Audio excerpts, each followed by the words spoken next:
ఇంకో పక్క అమరావతి హైకోర్టు బిల్డింగ్లు కట్టాం.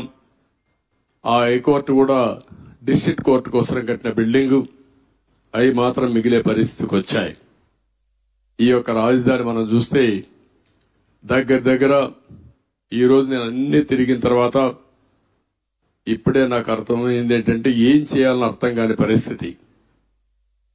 5 సంవత్సరాలు రోడ్లన్నీ పూర్తి అయిపోయినటివి, సగంలో ఆగిపోయినాయి.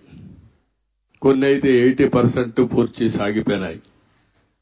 అదే మాదిరిగా బిల్డింగ్స్ మొట్టమొదటిసారిగా నేను వెళ్ళింది శాసన మండలి శాసనసభ అభ్యర్థులు ఎవరైతే ఎమ్మెల్యేలు ఎమ్మెల్సీలు ఉండే క్వార్టర్స్కి వెళ్ళాను. 80-70% వర్క్ అంతా పూర్తయింది. మిగిలినటి ఎక్కడేసిన గొంగళ అక్కడే మిగిలిపోయింది. ఆ తర్వాత పక్క నుండి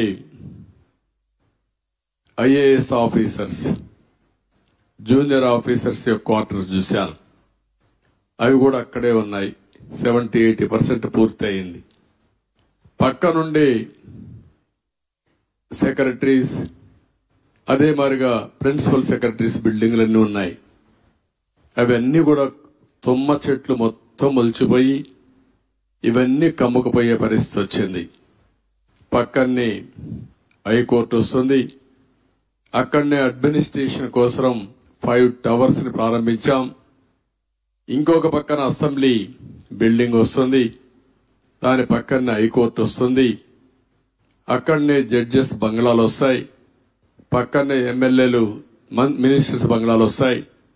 దాని తర్వాత గెజిటెడ్ ఆఫీసర్స్ 1 గాని 2 గాని నాన్ గెజిటెడ్ ఆఫీసర్స్ యొక్క క్వార్టర్స్ వస్తాయి. ఇవన్నీ కూడా ఎక్కడికక్కడ నిలిచిపోయినాయి. రోడ్లు కూడా అధ్వానంగా ఉన్నాయి. చాలా బాధాకరమైన సిచ్యువేషన్. రాష్ట్రంలో ఉండే ప్రజలందరూ అర్థం చేసుకోవాల్సింది ఈ విధంగా ఉండవలసిన రాజధాని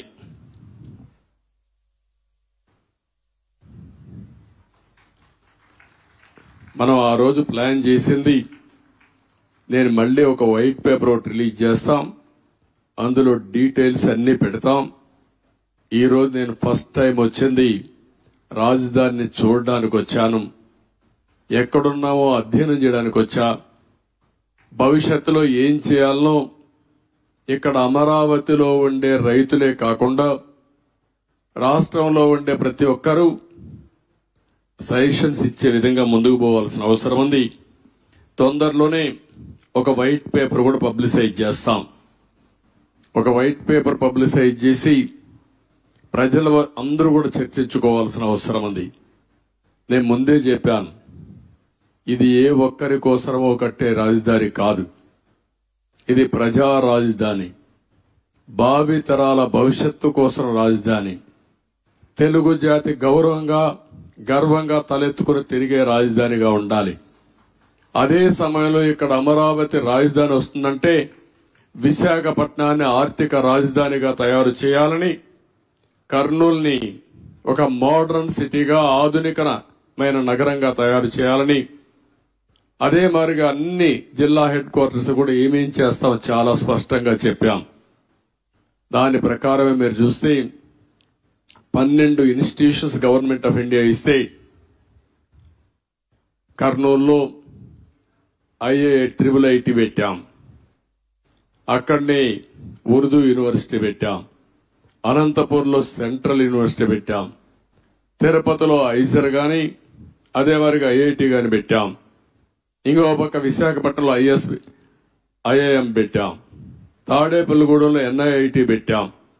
మంగళగిరిలో all India institute of medical science పెట్టాం. ఇంకొక పక్కన ఒంగోలులో IIT పెట్టాం. ఈ విధంగా అన్ని విజయనగరంలో ట్రైబల్ యూనివర్సిటీ పెట్టాం.